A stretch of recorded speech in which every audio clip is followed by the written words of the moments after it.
On est de retour pour une nouvelle vidéo. Là, on va lancer des vidéos un petit peu avec des supporters du Paris Saint-Germain ou d'autres supporters d'autres clubs pour débattre un petit peu du Paris Saint-Germain à l'heure actuelle et parler aussi de la soirée d'hier soir, du mercato d'hiver qui est encore en route et de la suite pour le Paris Saint-Germain. Alors, on a Pierre qui est avec nous. Salut Pierre. Salut Sacha. Alors Pierre, présente-toi en deux mots, très vite. Écoute, moi je suis supporter du PSG depuis les années 2000. J'ai vécu la quasi-descente en Ligue 2, mais Amara Djane qui nous a sauvés et du coup on est toujours resté parmi l'élite.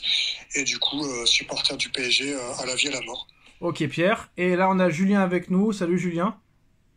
Salut Sacha, moi je suis un supporter du PSG depuis 2014, donc j'ai suivi le foot à partir de très très jeune quand même. J'ai pas du tout le même âge que Pierre, je suis pas du tout né aux mêmes années que Pierre, mais je suis PSG depuis l'âge de 7 ans.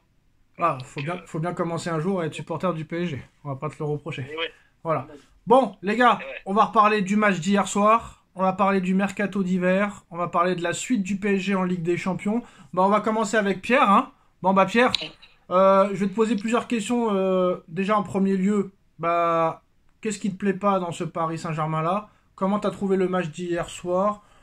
Dis-nous un petit peu ton résumé global sur le Paris Saint-Germain de Luis Enrique, le changement de stratégie, fini les stars, bienvenue les jeunes, la méthode Enrique, les Nasser et compagnie, le style de jeu. On t'écoute. Alors déjà, on va revenir sur la victoire d'hier. Donc c'était une masterclass parce que quand tu vois 0 et après en 2 minutes tu égalises et t'en mets 4 derrière. Bon, après on a été quand même un petit peu volé par l'arbitrage parce que le premier but c'est léger concernant le genou qui dépasse la ligne qu'ils ont inventée, mais on va pas revenir là-dessus, hein. L'arbitrage de toute façon on pourra rien faire avec après Pierre, il y a hors-jeu, la règle c'est hors-jeu, hein. On peut rien dire, oui, malheureusement. c'est quand même léger, mais ça ne n'a pas empêché au Paris Saint-Germain de gagner ce match et d'avoir une grosse niaque après avoir perdu 2-0 en 2 minutes. Les Citizens, ils n'ont pas vraiment bien joué au football. Leurs buts sont quasiment pas mérités parce que c'est 2 buts quasi on peut dire quasi volés parce que c'est des buts but de casquette. Ouais, voilà, t'as plus qu'à pousser le ballon, quoi. Donc après, bon, malheureusement, le deuxième but, c'est Neves qui met le ballon, qui remet le ballon en jeu. Mais Neves a fait un très gros match. Sinon, voilà, très belle victoire. J'espère que ça va nous servir pour la suite parce qu'à Stuttgart, il faudra gagner et ne pas se contenter d'un nul parce que sinon, derrière, ça pourra être très juste. Et sinon, concernant Enrique, fini les stars, ça c'est impeccable, parce que les stars qui viennent pour l'argent, on en a ras la casquette. Et il faut faire confiance aux jeunes, voilà. Alors, Julien, toi par exemple, comment t'as trouvé ce PSG-là? Est-ce que ce PSG-là, pour toi d'hier soir, peut être à ce niveau-là toute la saison, au minimum en Ligue des Champions? Qu'est-ce que t'aimes dans ce Paris Saint-Germain-là, et qu'est-ce que tu n'aimes pas? Déjà on va en parler, je vais commencer par parler du match d'hier. C'est sûr, comme il a dit Pierre, c'est 2 buts qu'on offre et ça fait depuis des années maintenant, notamment depuis la remontada. En fait, à chaque fois qu'on prend des buts, c'est toujours des buts qu'on offre. En fait, c'est pas des buts où c'est des belles actions, c'est toujours nous qui offrons les buts. Et c'est toujours comme ça qu'on se fait éliminer. C'est toujours le même scénario. On domine les matchs, mais à chaque fois c'est toujours nous qui offrons les victoires aux adversaires. Et c'est comme ça depuis des années maintenant. Ça n'a jamais été des grosses performances des équipes d'en face. C'est ça que les gens veulent pas comprendre. Et quand le PSG se met à ce niveau-là, ils sont presque imbattables. Moi, je le dis depuis toujours maintenant. Comme hier, ils ont fait, comme depuis un bon moment maintenant. Donc le PSG, quand ils jouent à ce niveau-là, ils sont presque imbattables. À part une ou deux équipes, comme le Real ou Liverpool, surtout le Liverpool de cette année, moi, je vois personne qui peut nous battre quand Paris joue à ce niveau-là. Ça, c'est sûr et certain. Et par rapport au PSG là, qu'est-ce que j'aime bien dans ce PSG? C'est que là il n'y a plus de problèmes, il n'y a plus de polémiques, il n'y a plus de problèmes extrasportifs ou quoi que ce soit, quoi. Genre tout le monde s'entend bien, tout le monde s'aime bien, tout le monde est heureux dans le vestiaire et surtout que tout le monde joue pour tout le monde, quoi. Il n'y a personne qui pense qu'à lui-même, qui pense pour sa gueule, quoi. Alors j'avais 2 questions pour vous. Est-ce que 3 questions même. Est-ce que le fait est d'avoir recruté Kvaratskhelia, ça a tout changé par exemple pour Barcola, parce que depuis que l'arrivée de Kvaratskhelia est officielle, Barcola c'est 3 matchs, 3 buts, 2 passes décisifs. comment ça va se passer si jamais Paris poursuit en Ligue des Champions? Qui c'est qui va sauter? Qui c'est qui va jouer? Est-ce que l'arrivée de Kvaratskhelia va encore plus renforcer cette équipe? Ou est-ce que ça va poser des problèmes devant? Parce qu'il y en a un obligatoirement qui va s'asseoir sur le banc, à moins qu'il joue avec les 4 de devant. Deuxième question, est-ce qu'avec Kvaratskhelia, le PSG sera plus fort? Et troisième question, Pierre, par exemple, est-ce que le match qu'on a vu hier soir, est-ce que Paris peut être à ce niveau-là toute la saison, du moins en Ligue des Champions, sachant que Enrique, hier, en conférence de presse, a dit que contre Eindhoven et l'Atlético, on avait été meilleur que hier soir contre City. Et pourtant, il y a eu victoire hier contre City, et malheureusement, il n'y a pas eu victoire sur ces deux derniers matchs, excusez-moi. Alors déjà pour l'arrivée de Kvaratskhelia, moi je suis très content parce que c'est un très très bon joueur. Il peut jouer sur les ailes comme il peut jouer en faux numéro 9, sachant que Enrique veut jouer sans numéro 9. Il pourra donc, on avait besoin de concurrence à chaque poste et le Paris Saint-Germain commence à faire ce que l'on voulait, c'est-à-dire doubler les postes. Ça c'est très très bien. Le fait de son arrivée, Barcola, il s'est senti un peu menacé et hier il a répondu présent, donc ça va. J'espère qu'ils vont pas se battre dans les vestiaires, mais ça va donner une concurrence très très forte. Et pour la suite de la Ligue des Champions, j'espère que ce match va leur donner un meilleur visage et va les booster, parce que j'avais l'impression de voir le même match qu'on avait fait contre le Barça avec Mbappé. Ils étaient dopés et là on a gagné sans Mbappé, donc voilà, sans Mbappé on peut gagner des matchs. Notre ancien meilleur buteur, et j'espère vraiment que par la suite contre Stuttgart déjà on aura un très bon visage et qu'on va pas se contenter d'un match nul comme on avait fait face à Dortmund la saison dernière. Et Julien, est-ce que tu penses que ils peuvent être à ce niveau à tous les matchs en Ligue des Champions? Parce que là je parle pas de la Ligue 1, t'as 10 points d'avance sans jouer vraiment exceptionnellement.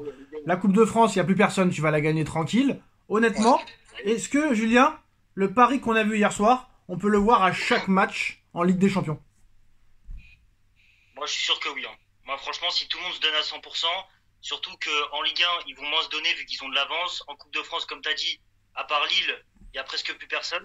Donc maintenant, je pense qu'ils vont tout donner sur la Ligue des Champions. Et si tu as Kvaratskhelia, parce que moi je le prononce comme ça, qui est là, et ben là, ça va faire plus de profondeur de banc devant. Et là, ça va permettre aux joueurs de plus souffler. Et c'est pour ça que moi je suis sûr que Paris peut être à ce niveau-là pendant toute la Ligue des Champions. Parce qu'en Ligue 1, ils vont moins se donner, comme je l'ai dit, parce qu'ils ont de l'avance. Et en Coupe de France, il y a presque plus personne. Donc moi, je suis sûr que Paris peut être à ce niveau-là pendant toute la Ligue des Champions. Moi, j'ai aucun doute. Vu le match qu'ils ont fait hier, franchement, j'ai pas de doute là-dessus. Alors j'ai plusieurs questions à vous poser. Par exemple, pourquoi Enrique insiste toujours avec Luis Enrique pourquoi Luis Enrique insiste avec Kang-in Lee alors que Kang-in Lee déçoit à chaque match? Est-ce que Luis Enrique a eu raison sur Ramos, parce que Ramos, on voit quand il ne joue pas et qu'il rentre, il marque. Quand il est titulaire, il ne marque pas vraiment. Est-ce que Kang-in Lee, c'est un coup marketing? Est-ce qu'on demande à Enrique réellement de le faire jouer parce que le mec, c'est lui qui vend le plus de maillots? Ou est-ce que vraiment, c'est vraiment un choix d'Enrique d'insister avec lui parce qu'il voit en lui un joueur qui peut apporter quelque chose? Et la troisième question, si vous vous en souvenez, on va revenir sur la question du journaliste espagnol hier qui a posé à Nasser Al-Khelaifi la question ultime, est-ce que Paris est meilleur sans Mbappé? Et Nasser a mis un petit peu en touche. Je sais pas si tu as retenu toutes les questions, Pierre, mais réponds à ceux que tu as retenus. Déjà, est-ce qu'on est meilleur sans Mbappé? Je vais pas dire oui, je vais pas dire non, parce que c'était notre meilleur buteur. Mais quand tu vois que Dembélé commence à marquer plus de buts et que chaque joueur peut marquer des buts, Doué, Barcola... 4 buteurs différents hier. 4 buteurs différents hier. 4 buteurs différents, donc tu vois qu'on peut jouer sans Mbappé, même si Mbappé réussit au Real avec un coup de mou qu'il avait au début. Mais sans Mbappé, je pense qu'on peut faire des belles choses. Ouais, mais Pierre, Mbappé qui revient bien au Real, mais contre qui? Oui, voilà, contre qui? Contre des petits clubs. Voilà. Donc, on peut quand même, en faisant confiance aux jeunes joueurs, on peut quand même se passer d'Mbappé. Après, la saison va être encore longue. Là, si on se qualifie pour les barrages, on va peut-être tomber contre des gros clubs parce que y a des gros clubs qui sont pas encore vraiment qualifiés. Et après, pour revenir à Kang-in Lee, oui, c'est un coup marketing parce que le PSG adore vendre des maillots partout dans le monde. Donc, il veut le faire jouer pour montrer justement Parce il est talentueux, hein, on va pas dire le contraire, mais il y a beaucoup mieux. Et quand tu vois qu'au mercato, Arsenal est dessus, Tottenham est dessus, c'est quand même que c'est un joueur en devenir. Mais le PSG peut jouer sans lui et a aussi des meilleurs joueurs que lui. Donc j'espère qu'on verra un peu plus Ramos, parce que même s'il marque en rentrant en deuxième mi-temps, il faut lui faire confiance, parce qu'un numéro 9, si tu le mets souvent sur le banc, il va perdre confiance, et Ramos est un très bon joueur aussi. Julien, tu voulais rajouter quelque chose à un moment donné? Bah non, c'était par rapport à Mbappé, surtout regarde le but de merde qu'il met encore hier, quoi. C'est pour ça que Oui, c'est contre des petites tout le monde équipes, mais bon, se moque. voilà. C'est pas vraiment le procès Mbappé, mais moi je trouve Ouais, que j'ai pas vraiment envie de parler de lui, là. On n'a pas vu un grand Mbappé contre le Barça. ni contre le Barça les deux matchs, ni contre Liverpool, ni contre le Milan AC, ni contre Bilbao, ni contre Atlético Madrid, contre les grosses Voilà. équipes, il a été inexistant. Mais contre les Ganes, oui. Voilà, contre les Ganes, et Retafe et Salzbourg, ça marche bien. Julien, Ouais. sur le mercato, est-ce que Paris doit se renforcer encore avant la fin du mercato qui finit dans 10 jours, ou est-ce que ça marche très bien comme ça, il faut pas changer? Non, il faut acheter un défenseur central. Encore. D'ailleurs, Il faut par acheter un exemple, défenseur par exemple, central. Julien, hier, s'il y en avait un que tu devais jeter, ou deux, ou trois, et que tu ne veux plus réellement voir dans l'équipe type, ce serait qui? Ruiz. Dans l'équipe, c'est compliqué, hein, parce que à part peut-être Marquinhos, franchement, en vrai, je jette vraiment personne, ouais. Vraiment, Bah, par Marquinhos, je jette personne. moi, je suis d'accord avec Pierre et avec Julien. Bon, Marquinhos, quand même, il a fait quand même une bonne première mi-temps. Oui, je sais, Marquinhos, il a été bon, il a fait un bon match hier, il a fait un bon Mais match. c'est vrai que Ruiz, là, Ruiz, c'est une énigme. Pourquoi Ruiz Ouais. n'arrive pas à faire les Ouais. performances qu'il fait avec la Roja, avec le Paris Saint-Germain? C'est la question que tout le monde se pose. Mais pourquoi il insiste? Mais après, moi, ce que je trouve, Pierre, hein, c'est que est-ce que vraiment Warren Zaïre-Emery est meilleur que Ruiz? J'en suis pas sûr. Hein. Non, après, c'est Non, 50-50. C'est problématique. Mm. C'est problématique Ouais, parce que moi Warren Zaïre-Emery, depuis sa blessure au mois de décembre 2023, j'arrive pas à avoir son niveau. Hein. Oui, c'est problématique. Après, Ruiz, c'est pareil. Il peut se transformer dans des gros matchs, et puis dans les petits matchs, voilà. Là, il a fait quand même un beau match hier, mais Ruiz, voilà, c'est comme Donnarumma. Donnarumma, c'est voilà, moi j'en peux plus. Marquinhos, merci pour tout, mais voilà, il faut faire quoi? Faut changer. Regarde là, c'est pareil. On a grandi avec Verratti au milieu, et on va vieillir avec Neves. On a été chercher Neves, qui est un très très bon joueur. On l'a eu pour pas cher, et voilà, on trouve des bons joueurs, mais il faut voilà, Donnarumma, c'est fini. Eh, 70 millions quand même, Pierre. Hein. 70 millions, mais il les vaut. Ouais. Quand tu vois que l'OM, il l'a refusé, il a dit que il y avait des meilleurs joueurs dans leur club actuel, alors que il est largement mieux que des Veretout et compagnie. Non, Merci c'était à pas eux. ça qui s'était passé. C'était que quand il y a eu Benfica Marseille en Europa League, il y avait des Marseillais qui disaient que Veretout n'avait rien à envier à Neves. Voilà. Voilà, mais ils étaient pas dessus, hein, Marseille. Pour finir, Julien, par exemple, qu'est-ce que t'aurais à dire? Et moi, par exemple, avant de finir, je voulais dire que moi, je sais que vous l'aimez beaucoup, que tout le monde l'aime, que tous les supporters du PSG l'aiment beaucoup, ce joueur. Moi aussi, je l'aime beaucoup, mais malheureusement, il n'arrive pas à retrouver son niveau. Et ça s'est vu quand même hier, surtout sur les buts. C'est Nuno Mendes. Nuno Mendes qui n'arrive pas à retrouver. Qui n'arrive pas à retrouver le niveau de 2021-2022. Là, comme par hasard, il n'est pas très bon, il ne se blesse pas. J'ai envie de te dire tant mieux. Mais quand même, hier, comment il se fait enrhumer sur le premier but, c'est quand même chaud. Et c'est pas la première fois que ça arrive, surtout en Ligue des Champions. Il va falloir que Mendes se renouvelle et change un petit peu sa façon de jouer parce qu'il risque d'y avoir problème sinon. Hein, Julien? Ouais. Ouais. C'est tout? Ok. Ah bah, c'est sûr, quand tu te fais enrhumer par un défenseur central qui est pas technique du tout, c'est sûr, c'est compliqué. Hein. Mendes, là, en fait, le gars, il a peur de se blesser. J'ai l'impression, quand je le vois jouer, genre, il ose pas mettre le pied.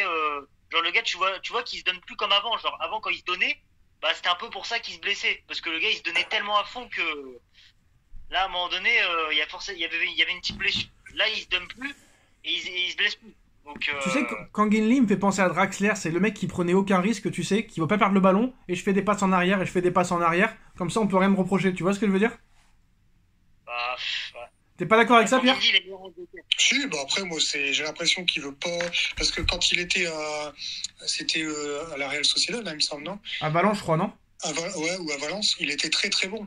Et là aujourd'hui, je sais pas, on dirait qu'il a un peu peur d'attaquer. Ouais, mais Pierre, ces mecs-là, tu sais bien que ces mecs-là, quand ils sont dans des clubs où il n'y a pas vraiment de pression, où il n'y a pas vraiment obligation de victoire, ils jouent très très bien. Et dès qu'ils vont dans un club très très haut, où il y a obligation de victoire, ils ne sont plus les mêmes. Oui, c'est ça. Ils ont la pression et du coup, ils ont un peu peur de montrer ce qui valait avant. Et pour revenir si je peux me permettre, pour revenir à Mendes, je pense que c'est le fait, par rapport à son salaire et le fait que son transfert a été avorté à United, que dans sa tête, il est un peu perturbé. Non. Et j'espère qu'il va revenir un peu Alors Pierre, très fort, comme on l'a dit. Alors Pierre, apparemment, il n'y a pas eu de transfert avorté. Il n'a jamais eu l'intention d'aller à Manchester. C'est juste qu'il a utilisé Manchester pour que Paris lui donne le salaire qu'il souhaite. D'accord, j'espère qu'ils vont lui donner son salaire et qu'il reviendra très fort. Il n'a jamais voulu aller à Manchester United, surtout pas chez le 14e de Première Ligue. Donc voilà. Est-ce que Julien, tu as un dernier mot à dire avant la fin de cette vidéo? En fait, je voulais revenir vite fait sur le débat entre Ruiz et Zaïre Emery. Pour moi, entre les deux, il n'y a pas photo. Parce que quand tu vois le Ruiz de l'Euro et Warren Zaïre Emery, la première partie de saison qu'il fait l'année dernière, pour moi, il n'y a pas photo. Ruiz est au-dessus. Pour moi, Ruiz, il est clairement au-dessus de Zaïre Emery. Même un Ruiz à ce niveau-là en ce moment est meilleur que Warren Zaïre Emery. Non, pas en ce moment, mais quand je vois le Ruiz de l'Euro. Ouais, mais le problème, c'est que là, Julien, on n'a ni le Ruiz de l'Euro, ni le Warren Zaïre Emery des 6 premiers mois de l'année dernière. C'est compliqué. Bon, c'est compliqué. Là, un des deux, c'est pareil. C'est compliqué. Alors, Pierre ou Julien, est-ce qu'il faut acheter un milieu défensif d'ici la fin du mercato, un autre milieu supplémentaire? Il faut se renforcer au niveau de la défense, ça c'est sûr et certain. Quand on voit les buts qu'on se prend sur coup franc, sur des cafouillages dans la surface, même Donnarumma, moi j'en peux plus, il y a du mal à sortir, il y a peur, même depuis qu'il a pris le coup dans le visage, parce qu'après on dirait que l'arbitre est contre nous ou avec nous.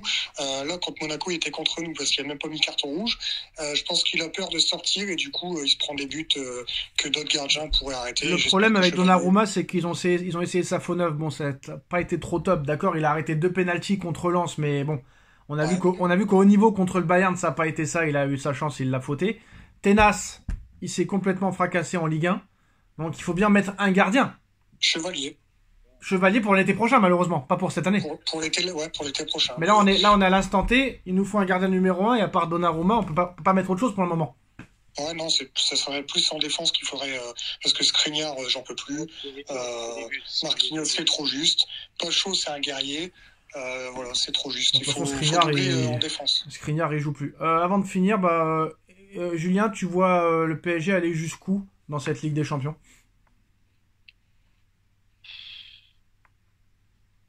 Au moins jusqu'en quart, au moins en quart. Donc tu penses qu'ils passeront les barrages déjà? Ouais, je pense, parce qu'à part le Real Madrid, il n'y a pas de grosse équipe. S'ils vont en barrage.